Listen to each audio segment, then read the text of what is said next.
দেখো, আয়ুষ্মান ভারতের কার্ড এখন আশাকর্মীরা সবার বাড়িতে বাড়িতে দিয়ে যাচ্ছে।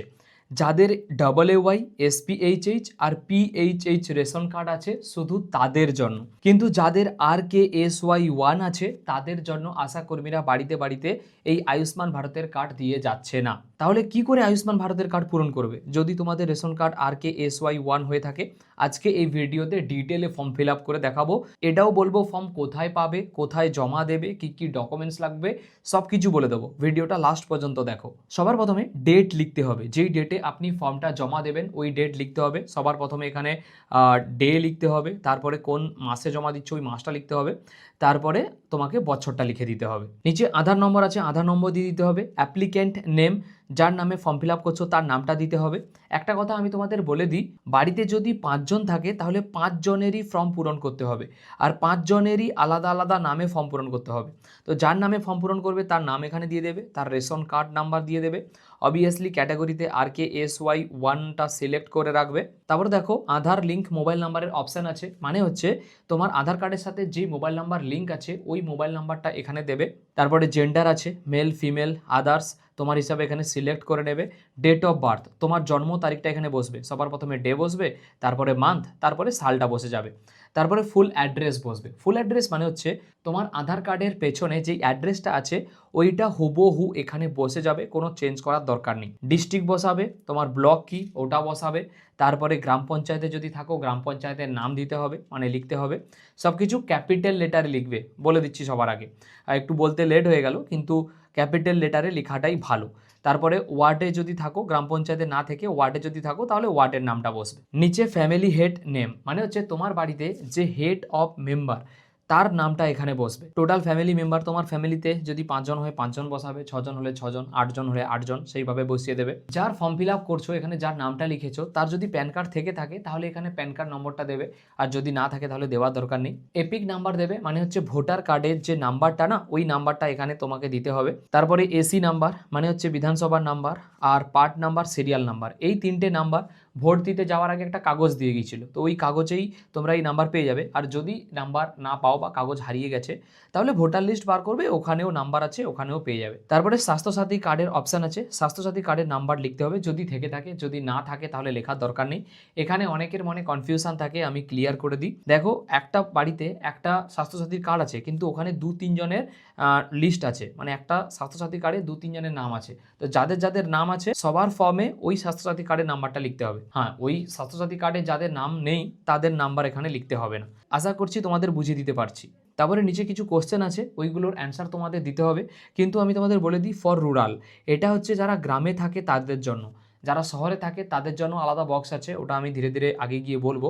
কিন্তু সবার প্রথমে ফর রুরাল লেখা আছে, মানে যারা গ্রামে থাকে তারাই শুধু এটা পূরণ করবে। যারা শহরে থাকে এই বক্স পূরণ করার দরকার নেই। যারা শহরে থাকে না তাদের জন্য পিছনের পেজে এখানে ফর আরবান লেখা আছে, তাদের এই বক্সটা পূরণ করতে হবে। তোমার বাড়িতে যদি একটা কাঁচা ওয়াল থাকে, তার মধ্যে যদি একটাই রুম থাকে বা একটাই ছাদ থাকে তাহলে এখানে টিক করবে, নাহলে নো করে দেবে।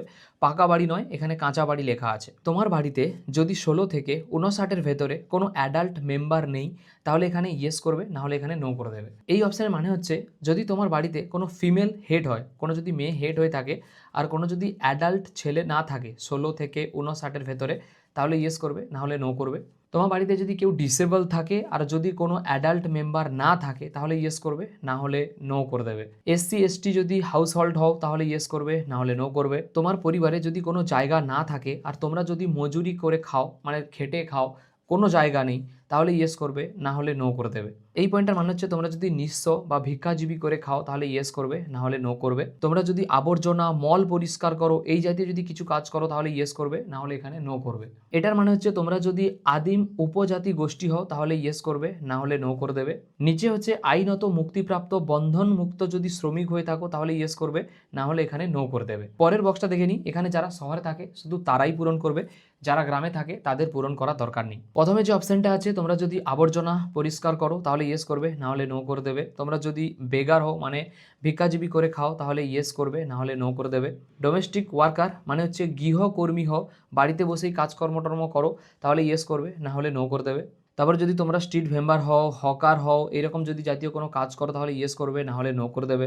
কনস্ট্রাকশন যদি ওয়ার্কার হও বা প্লাম্বার হও বা লেবার হও, পেন্টার হও, কুলি হও, এই জাতীয় যদি কিছু কাজ করো তাহলে ইয়েস করবে, না হলে নো করে দেবে। নিচে দেখো স্লিপারের যদি কোনো কাজ করো, মালির যদি কোনো কাজ করো বা স্যানিটেশনের যদি কোনো ওয়ার্কারের কাজ করো তাহলে ইয়েস করবে, না হলে নো করবে। এই যে পয়েন্টটা আছে, তোমরা যদি গৃহভিত্তিক কর্মী হও, কারুশিল্পী করো, হস্তশিল্পী কাজ করে থাকো বা দর্জি হও তাহলে ইয়েস করবে, না হলে নো করবে। নিচেটা দেখো তোমরা যদি ট্রান্সপোর্ট ওয়ার্কার হও, ড্রাইভার হও, কন্ডাক্টর হও, ড্রাইভারকে হেল্প করো বা কন্ট্রাক্টরকে হেল্প করো, এই জাতীয় যদি কিছু করো তাহলে ইয়েস করবে, না হলে নো করবে। তোমরা যদি সব ওয়ার্কার হও, মানে কোনো দোকানে যদি কাজ করো, অ্যাসিস্ট্যান্ট যদি হও বা হেল্পার হও, ডেলিভারি যদি কাজ করো কোনো, তাহলে এখানে ইয়েস করবে, না হলে নো করে দেবে। তোমরা যদি ইলেকট্রিশিয়ান হও বা মেকানিক্যাল হও বা রিপেয়ারের কাজ করো কিছু, তাহলে ইয়েস করবে, না হলে নো করে দেবে। তোমরা যদি ধোপা হও বা চৌকিদারি হও তাহলে এখানে ইয়েস করবে, না হলে নো করে দেবে।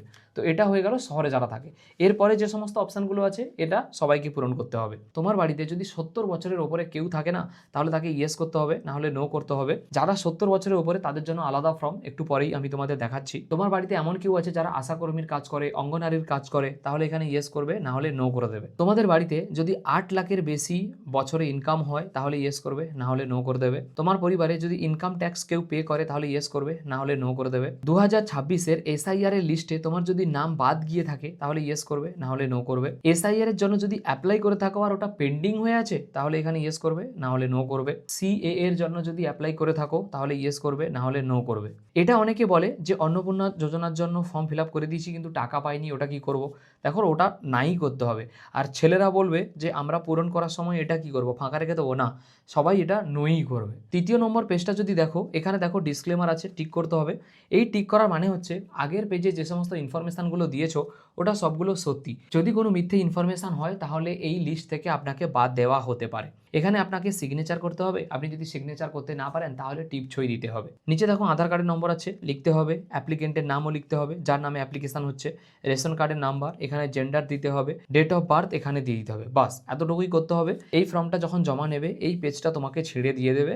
এইটা ধরেই তুমি পরে স্ট্যাটাস চেক করতে পারবে যে তোমার কার্ড হয়েছে কি হয়নি, বা কত দূর গিয়ে আটকে পড়েছে, কোথায় পেন্ডিং হয়ে আছে, সব কিছু এইটা দেখেই বুঝতে পারবে। এখনো ফর্ম পূরণ শেষ হয়নি। যাদের 70 বছরের ওপরে বয়স তাদের জন্য আলাদা ফর্ম দিয়েছে সরকার। এরকম ফর্মটা দিয়েছে, প্রথম পেজে সব কিছু সেম আছে, সব কিছু সেম, ডেট, আধার কার্ড, অ্যাপ্লিকেন্টের নাম, ব্লক, সব কিছু সেম আছে।